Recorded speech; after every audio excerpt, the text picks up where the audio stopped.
안녕하십니까. 자, 오늘은 건축법 공동주택 할 차례인데요. 그보다 먼저 잠깐 교재 수정 좀 할게요. 최근에 개정이 이루어져가지고 내년 6월 16일자 시행되는 규정입니다. 내년 6월달 시행이면 우리 시험범위에 들어오거든요. 그래서 자, 여러분 거기 교과서 464페이지 한번 펼쳐보실래요? 자, 464페이지에 공작물 축조 신고 대상 나올 겁니다. 거기 개정사항 있으니까 464페이지. 공작물 축조 신고 대상에서 옹벽이나 담작은 2m 넘는 하고 되어 있죠. 그 다음에 4m 넘는 광고탑, 광고판이 있고요. 그 다음에 6m 넘는 것에 세 번째 칸에 뭐가 있냐면 굴뚝, 그 다음에 자 장식탑, 그 다음에 기념탑 동그라미. 장식탑하고 기념탑 있죠. 그 밖에 이와 유사한 것에 첨탑, 건물 옥상에 뾰족뾰족한 탑 있죠. 그걸 첨탑이라 그래요. 건물 옥상에 있는 탑, 뾰족한 탑을 뭐라고요? 첨탑. 그러니까 장식탑이나 기념탑이나 첨탑이 과거에는 6m를 넘으면 축조 신고했는데 이번에 개정돼 가지고 6월달 시행됩니다. 내년 6월 시행인데 시험범위 들어오니까 고쳐놓으세요. 자, 4m를 넘는 이렇게 바뀌었습니다. 그러면 여러분 정확하게 암기해 버릴래요? 이제 4m짜리가 광고탑, 광고판도 있네요. 광고탑, 광고판 이렇게 됐으니까 자 4m를 넘는 게 장식탑, 기념탑 이렇게 장기 오랫동안 장기적인 광고를 합니다. 장기 광고는 어디에다 하냐니까 첨탑에다 해요. 장기 광고는 어디에다 해요? 첨탑. 몇 년 동안? 4년 이렇게. 장식탑, 기념탑, 첨탑. 광고탑, 광고판 4m 넘는 이렇게 하나 처리해 주시고 464페이지 내용이었고요. 그 다음에 468페이지 한번 가볼까요? 오늘 진도 범위에 있는 건데 468페이지에 다중주택 나옵니다. 거기에 468페이지에 1번의 단독주택에 나번의 다중주택. 다중주택은 학생이나 직장인 등 여러 사람이 장기간 거주할 수 있는 구조로 되어 있는 것 되어 있죠. 그러니까 우리 형님들은 옛날 하숙집 생각하시면 돼요. 하숙집. 아니면 신림동에 닭장 있죠. 고시촌. 우린 그걸 닭장이라고 그랬어요. 요게 다중주택 그럽니다. 독립된 주거 형태를 갖추지 않을 것. 무슨 말이냐면요. 욕실하고 방까지 돼요. 근데 뭐가 안 돼요? 취사. 그러니까 다 고시촌 우리가 닭장 그랬잖아요. 전부 다 닭장에 가둬놓고요. 때때 밥 모이를 주는데 자 부엌으로 모이라고 그래요. 전체가. 그리고 전체 모여서 모이를 먹어요. 취사 시설은 없어요. 각 방마다. 그걸 다중주택 그럽니다. 근데 최근에 개정된 게 한 개 동으로 쓰는 자 거기 다중주택이 3번입니다. 바닥 면적 합계가 얼마 이하 660으로 바뀌었습니다.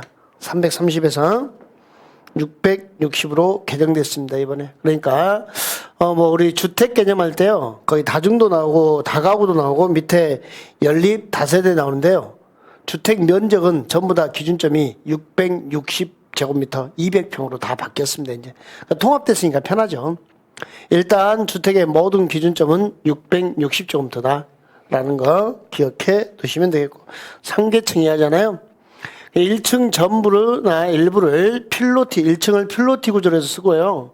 주차장으로 사용하고 나머지 부분은 주택 외로 쓰면은 층수에서 제외. 1층 부분에 자 전부나 일부가 필로티 구조로 기둥으로 돼 가지고요. 주차장으로 쓰거나 또는 일부를 쓸 수도 있는데 그 나머지 1층 나머지 공간이 절대 주택으로 안 쓰면 돼요. 주택 외에. 그러니까 중개사 사무소나 아니면 편의점 같은 걸 하고 있으면 그 부분은 층수에서 제외시켜준다. 이번 개정의 중심은 여기 660제곱미터로 바뀌었다는 거. 요거 하나 기억해 두시면 좋겠습니다. 그 다음에 또 건축법에 개정된 게 580페이지 한번 가볼게요. 여기 다중은 660으로 바뀌었다는 거. 그 다음에 580페이지 건축법 맨 끝에 나오는데 이행 강제금 내용이 나올 거예요. 자, 이행 강제금 보시면 거기 580페이지 2번 이행 강제금 가중 나왔죠. 두 번째 줄 보시면요. 100분의 100 범위에서 가중할 수 있다 돼 있어요. 그 박스 내용이 뭐냐면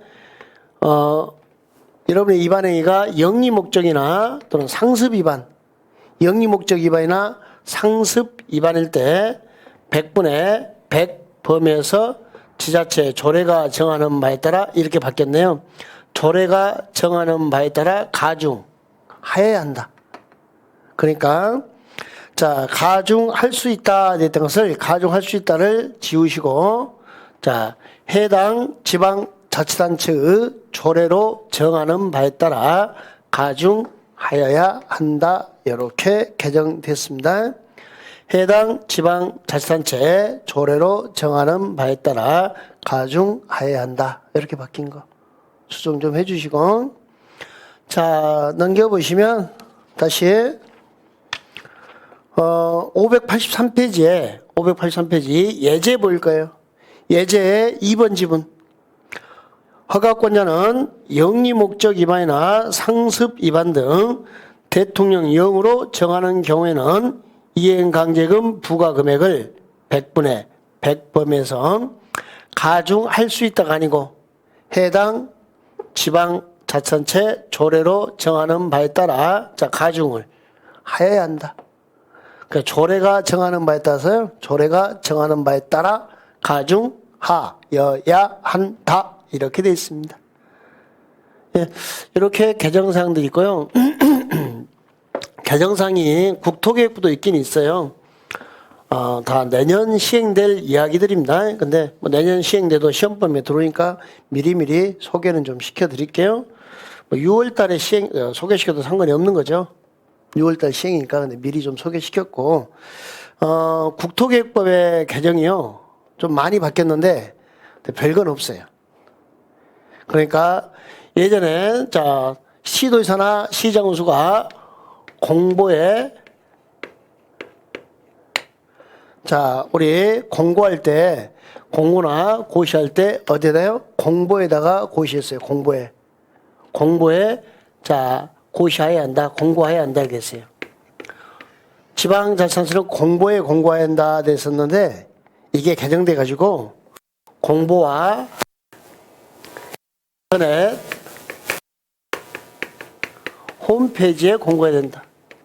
그러니까 예전에는 공고를 어떤 계획이 수립되고 하면은 자 공보에 공고했는데 최근에 개정돼 가지고 공보와 인터넷 홈페이지하고 바뀐 거 이렇게 공보와 인터넷 뭐라고요? 홈페이지. 공고를 이제는 지방자치단체 공보에다만 서울시 공보에다만 하는 게 아니라 서울시청 홈페이지에도 공고를 하도록 되어 있습니다. 그럼 무슨 말이에요? 일반에게 그냥 집에서도 열람이 가능하게 해줘라 이렇게 됐다라 하시면 될 거예요. 그래서 공고 내용에 인터넷 홈페이지가 들어갔습니다. 요거 하나 더 기억하시면 되겠습니다. 또 나중에 할 때 소개시켜 드릴게요. 네. 자, 그러면 이제 우리 교재 앞주에 어디까지 했냐면요. 대수선까지는 공부를 하고 갔었고요. 우리가 네. 건축 대수선까지 공부를 하고 갔고 자 이제 오늘 해야 될 게 공동주택 갈 차례입니다. 그러니까 여러분 수업 프린트 가지고 계시죠? 오늘은 프린트 가지고 이제 다 마무리 짓도록 할게요. 건축주택부까지 다 네, 마무리 질 거니까 여러분 프린트에 어디냐면 13페이지 오늘 할 차례입니다. 페이지 13 프린트에 13페이지에 공동주택 할 차례입니다.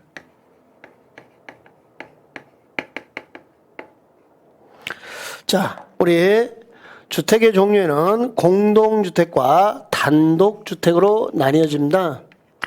공동주택과 단독주택의 가장 큰 차이점은, 자,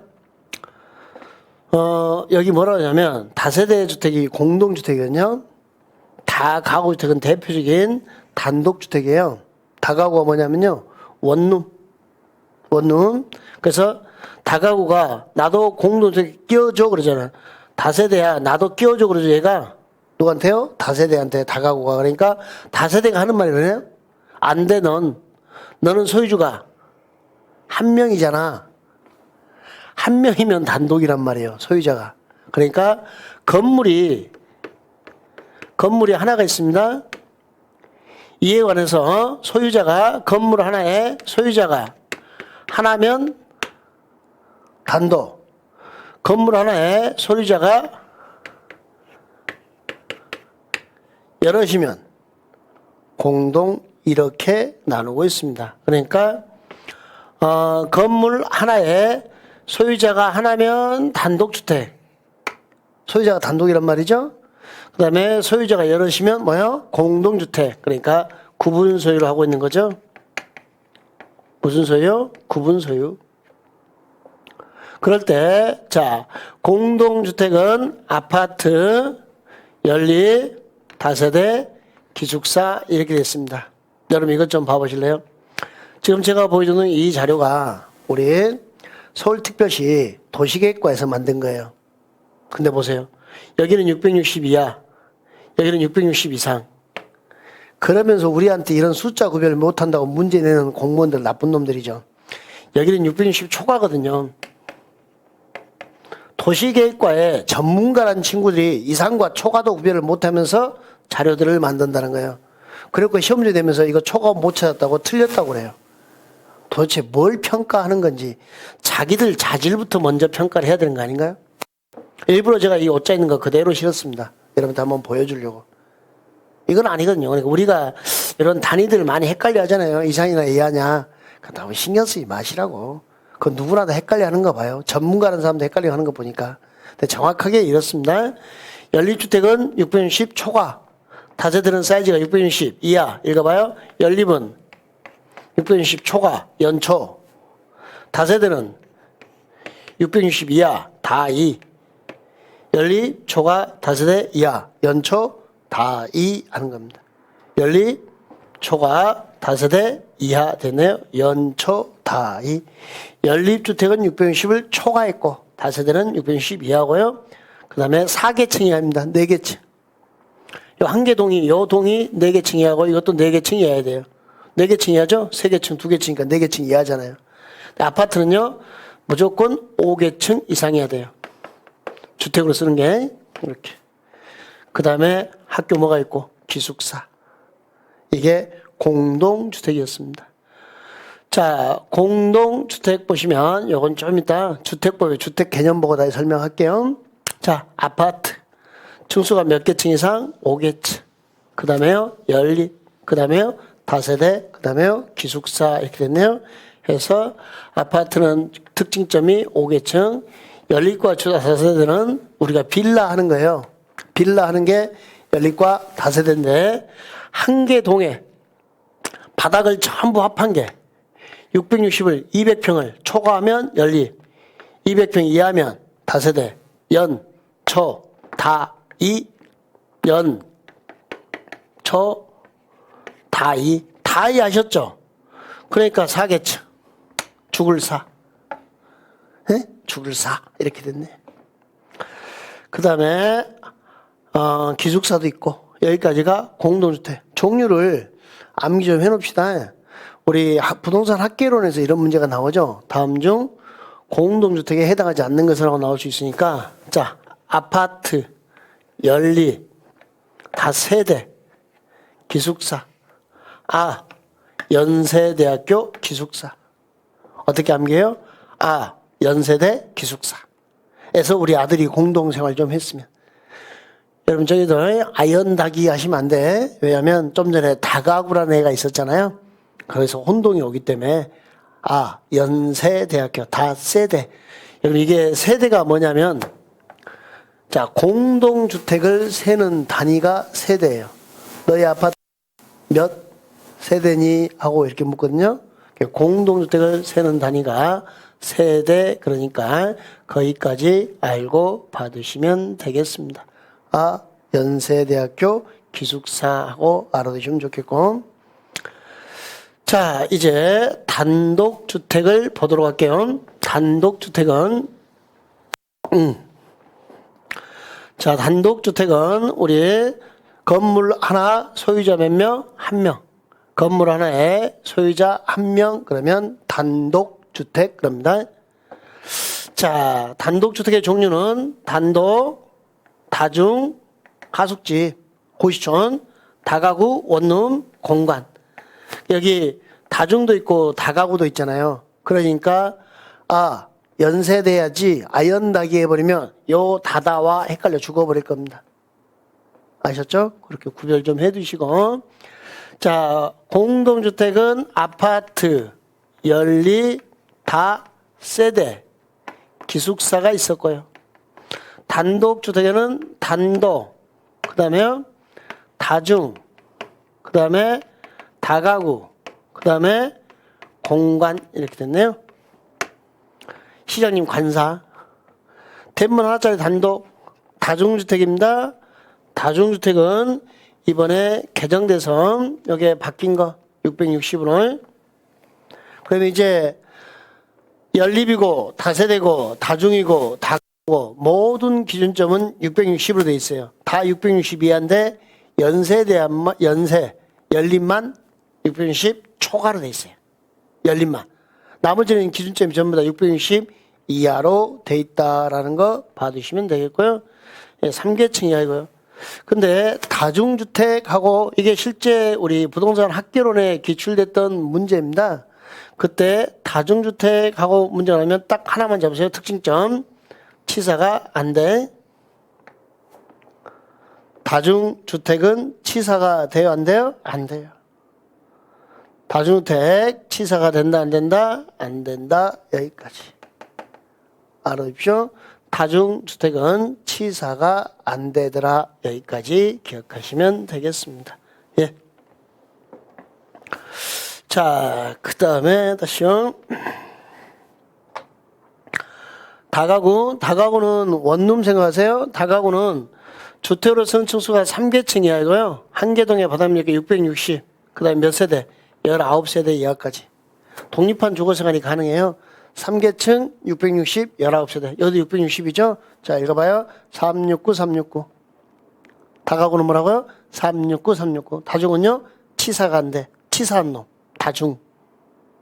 다중은 치사가 안 돼요. 다가구는요? 369 369. 연립과 다세대는요? 연초 다이 4계층. 이렇게. 딱 특징점만. 그 다음에 시장님 관사 공간. 요 둘의 구별은 주택부 가서 해드릴게요. 지금 여기서 할 게 아니니까. 자, 그 다음에 이제 건물의 용도를 배웠으면요. 건축물의 용도 분류에서 다른 용도 변경을 공부하는데요.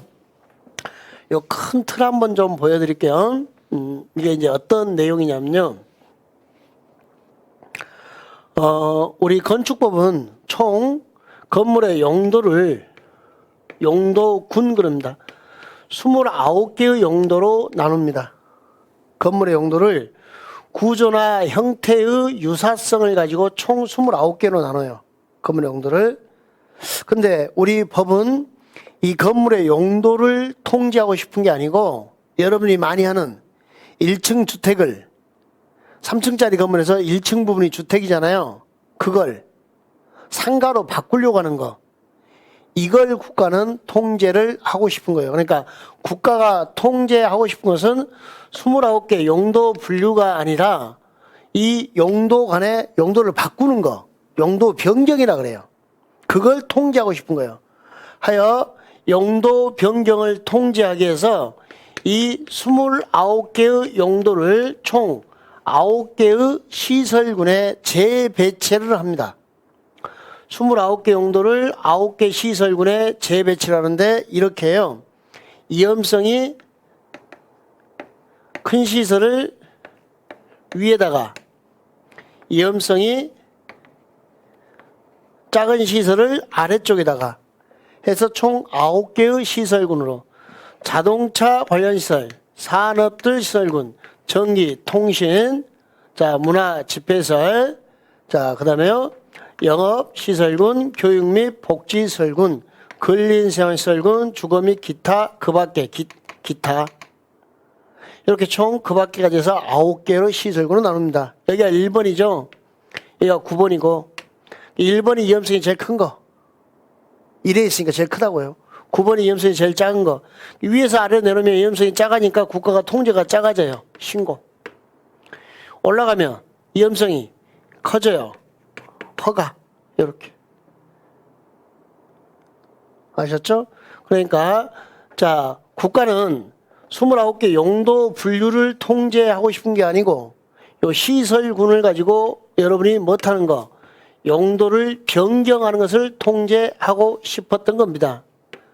하여 여러분의 용도 변경을 통제하니까 시험 문제가 무엇 중심으로 나올까요? 용도 변경 중심으로 나온다는 거죠. 공법에서는. 용도 분류를 묻는 게 아니고. 그러니까 용도 변경이란 건축법에 따라 용도를 변경하는 행위로서 상황에 따라서 좀 크면은 허가, 면적이 좀 작으면 신고하고 변경하더라. 변경 신청도 있고. 위로 올라갑니다. 상위군으로 올라가면 허가. 내려옵니다. 하위군이면 신고. 2에서 아래로 내려오면. 그러니까 주거 및 업무시설을 그 밖의 시설로 바꾸면 신고가 되는 거고, 주거 및 업무시설을 산업 등 시설군으로 이렇게 올라가면 뭐가 되고 허가. 내려오면 신고, 올라가면 허가. 이렇게 됐네요. 같은 시설군 안에서는, 산업 등 시설군 안에서는 공장을 창고로 바꾸려고 합니다. 이럴 때는요, 건축물 대장 내용에 변경 신청만 하면 되더라. 이렇게 돼 있어요.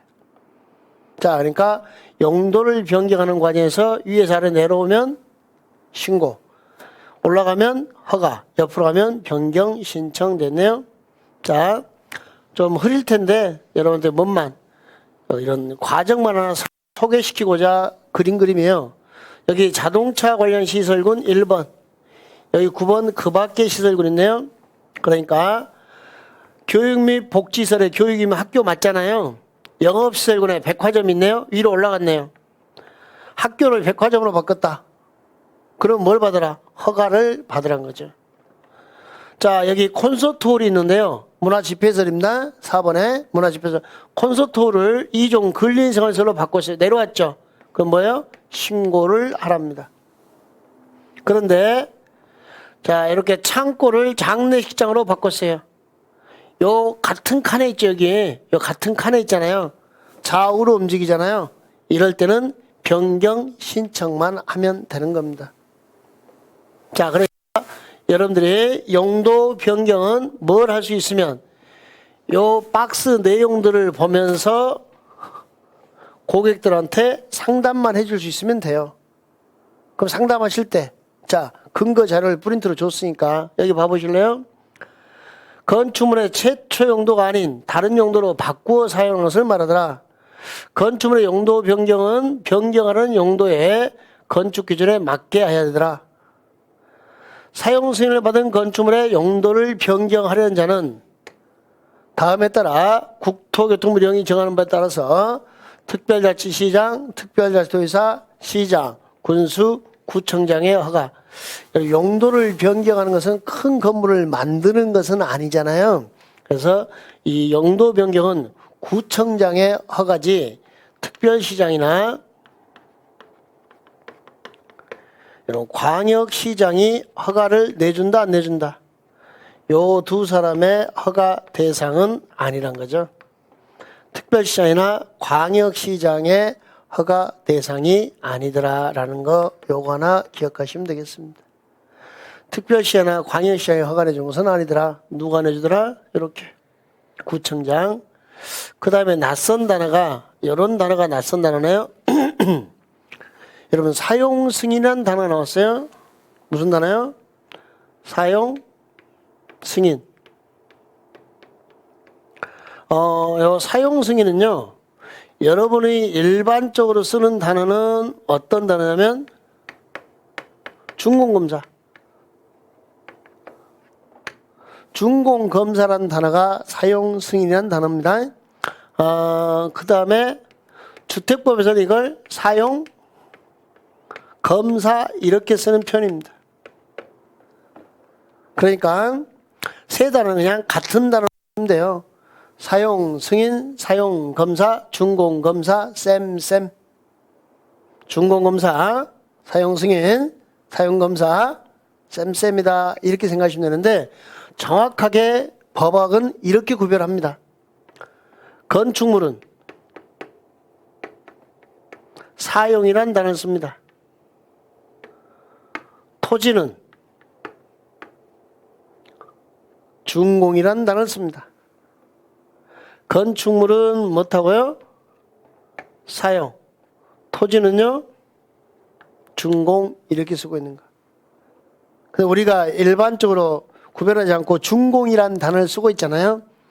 그래서 사용 승인, 사용 검사 단어가 잘 와닿지 않으면 저거 준공 검사야 이렇게 아시면 돼요. 그러면 공사를 다 끝내고 사용 승인 받은 건축물, 준공검사 받은 건축물이죠. 그 용도를 변경할 때 허가나 신고를 하라는 겁니다. 허가 대상은 상위군의 각 시설에 속하는 건축물 용도를 상위군에 해당하는 용도로 바꿨네요. 위로. 신고 대상은요. 하위군에 해당하는 용도로 변경합니다. 아래로 바꿨어요. 올라갔냐 내려갔냐 이렇게. 자, 그러면 여러분들이 요 건축물의 용도군과 시설군을 보고 우리가 총 29개의 용도군이 있고 9개의 시설군이 있죠. 이게 위험성이 큰 거, 이게 위험성이 작은 거 그랬잖아요. 그러면 이걸 보고 나서 여러분이 컨닝하고 설명만 할 수 있으면 돼요. 아래 칸에서 위 칸으로 올라가면 허가.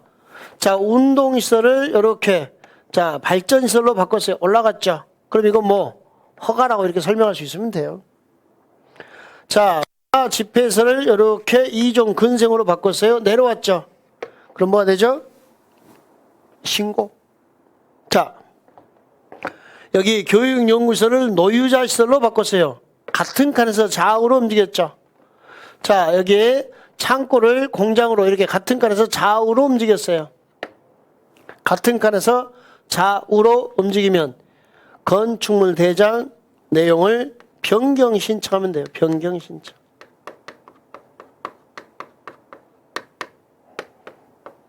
변경 신청. 이렇게 되는 거. 건축물 대장 내용 변경 신청하고 되는 걸 여기까지 알아두시면 되겠습니다. 이 단어 처리됐어요? 내려오면 신고, 올라가면 허가, 옆으로 가면 변경 신청하고 되는 걸 그걸 알고 받으시면 되겠습니다. 예. 자, 최소한 이걸 보고 설명만 위로 올라가면 허가, 내려오면 신고, 옆으로 가면 변경. 나중에는 이 박스를 여러분들이 다 암기를 해야 돼요. 그래야 용도 변경 한 문제를 풀 수 있습니다. 지금은 어떤 원리인가만 알아두시면 되겠습니다. 자, 이제 14페이지에 건축 허가 설명할게요. 자, 건축 허가 나오는데 건축이나 대수선을 할 경우에 일반적으로 뭘 받아야 된다? 여기 건축이나 대수선 할 때는 허가를 받아야 돼요. 허가. 우리가 이 허가에 대해서 공부를 했는데 기억나세요? 국토의 계획 및 이용에 관한 법률에서 개발행위 허가 그러면서 공부를 했습니다. 그때 허가에 대해서 배웠는데 허가를 제가 뭐라고 표현했냐면요. 허가는 의무다 그랬어요. 허가는 뭐라고요? 의무. 일정 요건을 충족하면 허가는 내어줘야 한다. 개발행 허가, 건축 허가 내주세요. 그럼 내어줘야 한다 그랬어요. 그러니까 허가라고 해서 이렇게 표현했는데요. 금지를 풀어주는 행위다. 즉 자연적 권리, 자연적 자유를 회복시켜주는 행정기관의 처분을 허가란다. 이 자연적 권리를 이렇게도 표현합니다. 천부 인권을 회복시켜주는 행위다. 이렇게. 자, 허가가 뭔가 다시 한번 천천히 설명해 볼게요. 금지의 해제다. 자연적 권리, 천부 인권을 회복시켜주는 행위다. 자, 우리가 원시 시대부터 한번 생각해 볼게요. 원시 시대에 집을 지어요. 원시 시대에 집을 지을 때는 누구한테 허가를 받고 집을 짓는 게 아니라, 자, 톡을 팠죠. 톡을 파고 그 앞에다가 얼굴이 탁 성진 얼굴 새기면 성진이 집. 네? 좀 시간이 흐르니까 사람들이 밖에 나와서 나뭇가지와 뭘 가지고? 흙을 가지고. 네? 나뭇가지와 흙을 가지고 집을 지었죠. 지상에다가 톡을 파던 데서 벗어나서 이렇게 마음대로 집을 지을 수 있었습니다. 원시시대에. 근데 이제 중세 봉건 시대로 넘어오면서 자, 어떤 일이 발생하냐. 원시시대에서 중세 봉건 시대로 넘어오면서 이 국가란 것이 형성이 됩니다. 국가란 것이 형성되고 국가의 존재 목적은 국민의 생명이나 신체나 재산을 보호하는 게 국가의 존재 목적입니다. 국민의 생명이나 신체나 재산을 보호하는 게 국가의 존재 목적인 겁니다. 하여 생명, 신체, 재산을 보호하려고 하는데, 자, 건물을 마음대로 건축하게 하니까 어떻게 돼요? 안전성이 확보가 안 되죠. 나무와 흙만 가지고 집을 지었어요. 3층짜리. 네? 그 1층과 2층은 세를 줬어요. 그 주인이 3층 살고 갑질하려고. 근데 3층에서 부부싸움을 합니다.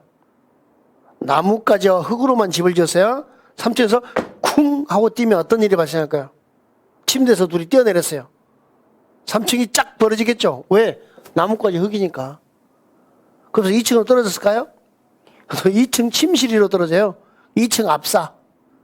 그게 그 무게를 못 이겨서 2층도 벌어지겠죠. 1층으로 뚝 떨어지네. 1층도 압사. 그러니까 이렇게 안전성이 확보 안 되고 건물을 건축하게 하니까 여러분의 생명, 신체, 재산에 대한 너무나 중대한 이해를 가하게 되니까 국가가 행정법규를 만들어요. 이런 법, 건축법. 하여 함부로 건축하지 마라. 건축법을 만들어 함부로 건축하지 마라 라고 규제를 하는 겁니다. 그걸 뭐라 그래요? 함부로 건축하지 마라. 금지란 거죠. 그러면 우리가 이 건축법에서 금지시킬 때, 자, 분명히 건축할 수 있는 풀어주는 요건을 정해놓고 금지를 시켰다는 거죠. 그 요건은 안전성이 확보돼야 되겠죠? 그러니까, 자, 금지를 이제 건축법이 요구하는 요건 다 충족해서 풀어주세요 하니까 그 금지를 풀어주는 행위, 그걸 건축 허가라 부르더라. 이렇게 됐어요. 하여 금지를 풀어주는 행위가 뭐다? 허가. 자연적 권리를 못했더라? 회복시켜주더라. 집을 짓게 해주더라. 나의 천부인권을 되돌려주더라. 하여 내가 요건 충족하면 건축할 수 있는 권리는 원래 내 거였으니까 국가는 돌려줘야 한다. 의무로 되는 거죠. 원래 내 거였는데 금지시켰다가 요건 다 충족해서 풀어주세요. 그러면 국가는 돌려줘야 한다. 그래서 의무. 따라서요. 허가는 금지의 해제다. 이렇게. 자, 그 다음에 여러분이 많이 묻는 게요. 허가, 인가, 승인. 요 단어들을 많이 묻는데요. 자, 허가는 이거 세 개를 실제로 뭐 구별할 필요는 없어요. 그냥 세 개의 기준점을 이렇게 보시면 돼요. 국가가 국민한테 해주는 거다 이렇게. 국가가 우리한테 해주는 거다 이렇게 보시면 되는데 허가는 방금 배웠죠. 금지 해제. 인가라는 것은 실제로 인가라는 것은요. 법률의 인가 효력을 발생 못하니까 효력을 발생하도록 보충해주는 행위. 이 보충 행위를 인가 그런데요. 뭐 이런 거 따지지 마시고 인가는 조합 넣으면 인가더라.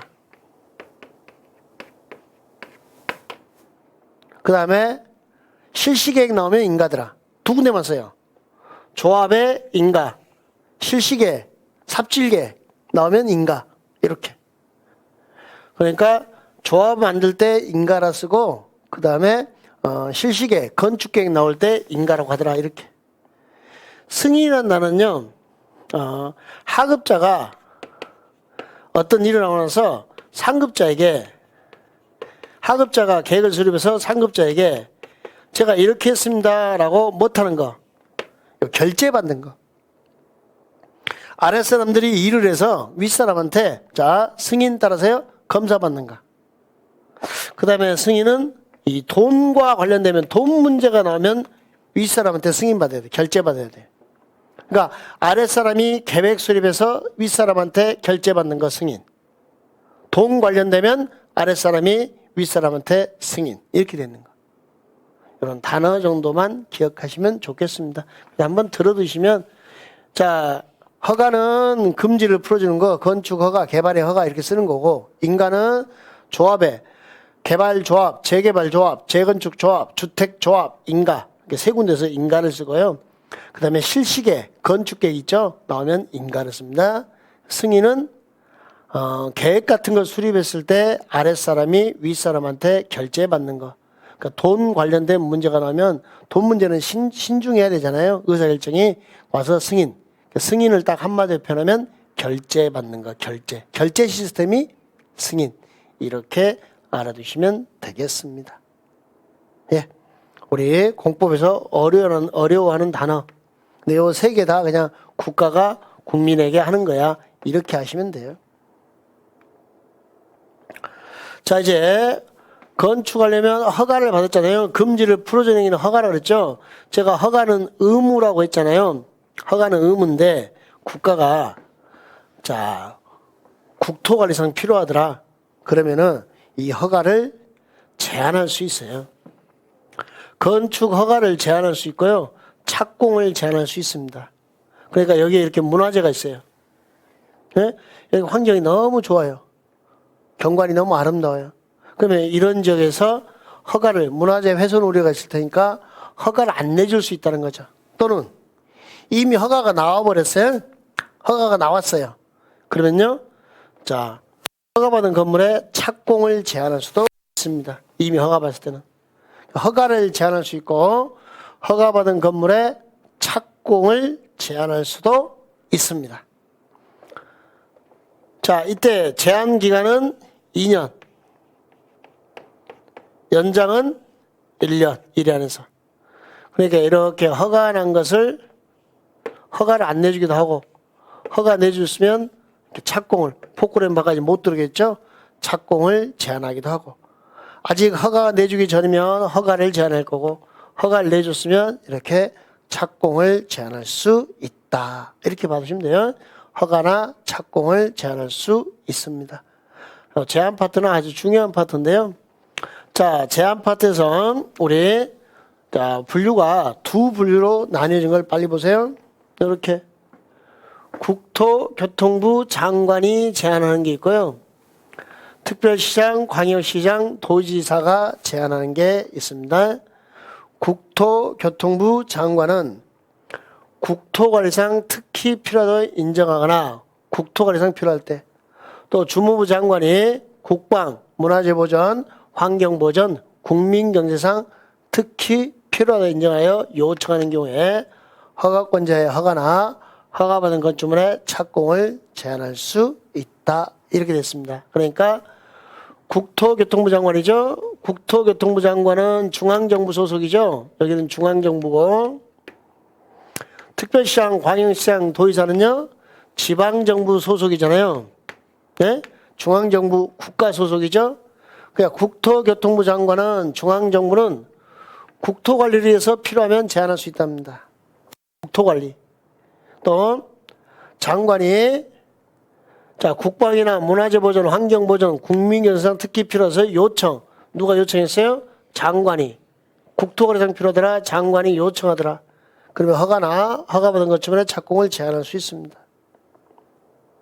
그 다음에 특별시장, 광역시장, 도지사는 지역계획이나 도시군 계획상, 지역계획이나 도시계획상 필요하다고 인정하는 경우에 시장, 군수, 구청장의 허가나 허가받은 건축물의 착공을 뭐 할 수 있다? 제한할 수 있습니다.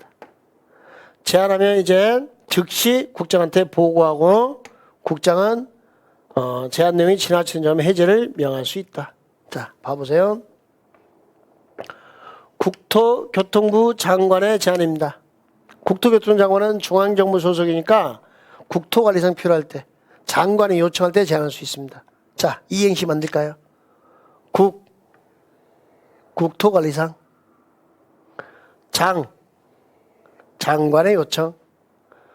자, 건축가 제안입니다. 국토교통부 장관은 국토관리상 필요하면, 장관이 요청하면 제안할 수 있습니다. 이렇게.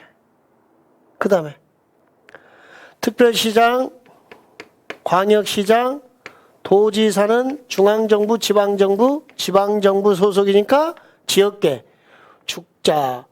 중앙정부 소속이니까 국토관리, 그 소속의 장관 요청. 자, 지방정부 소속의 특별시장, 광역시장, 도지사는 지역계, 도시군계획상 필요하다고 인정하면 시장수청의 허가나 허가받은 건축물의 착공을 제한할 수 있더라. 자, 이렇게 제한하면 즉시 국토교통부 장관에게 즉시 보고합니다. 지나치다고 인정하면 해제를 명할 수 있습니다. 이렇게 알아두시면 좋겠습니다. 자, 그러니까 국장은 국토관리 장관 요청, 특별시장, 광역시장, 도지사는 지역계획, 도시계획상 필요하면 제한할 수 있습니다.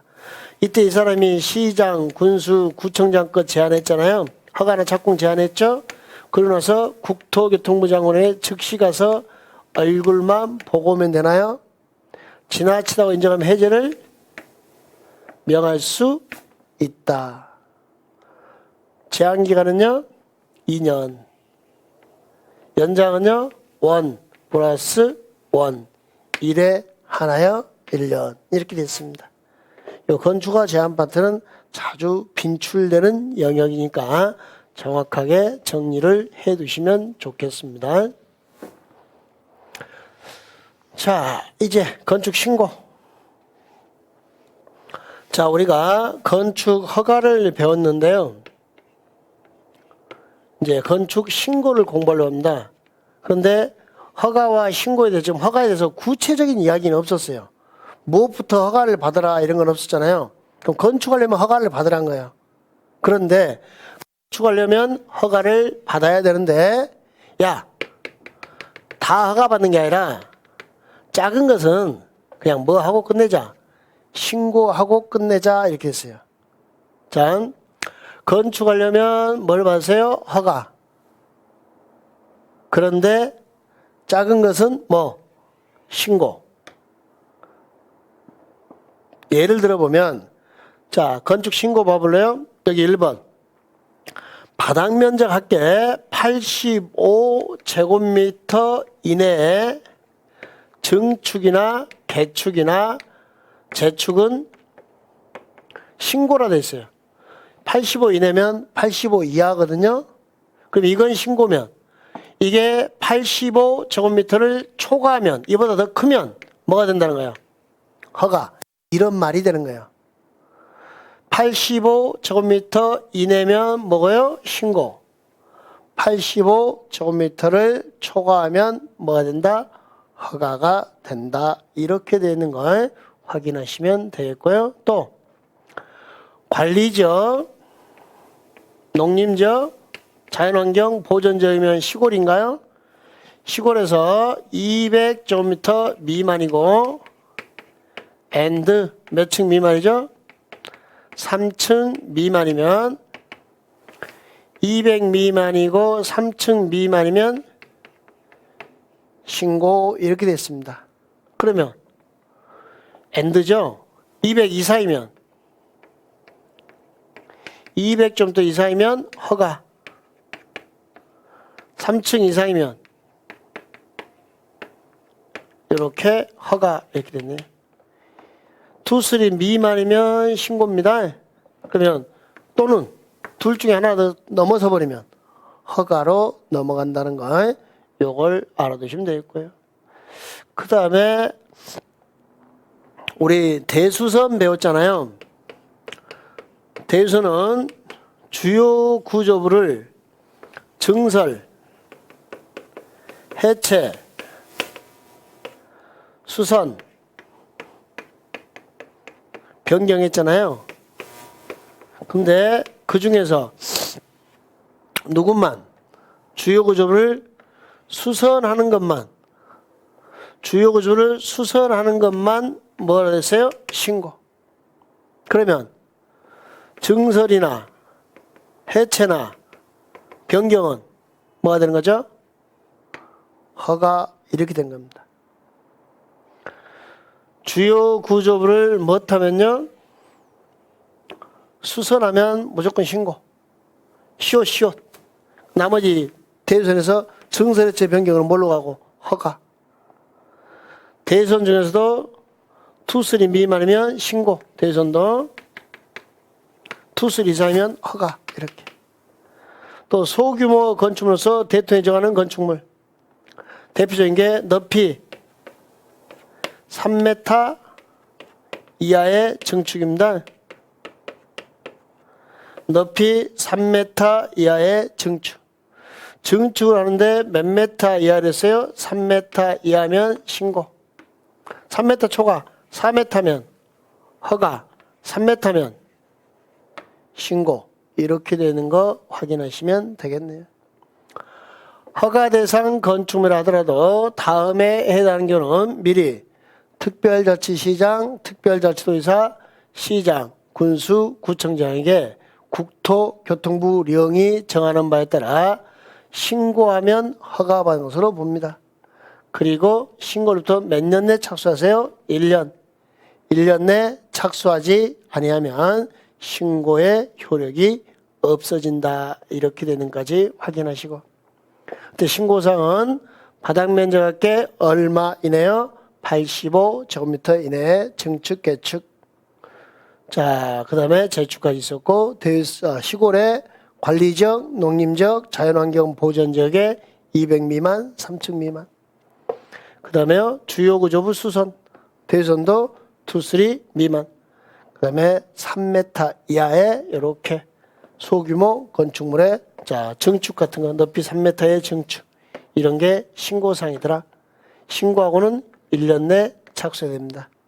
1년 내 착수하지 않으면 신고 효력이 없어진다. 효력이 상실된다.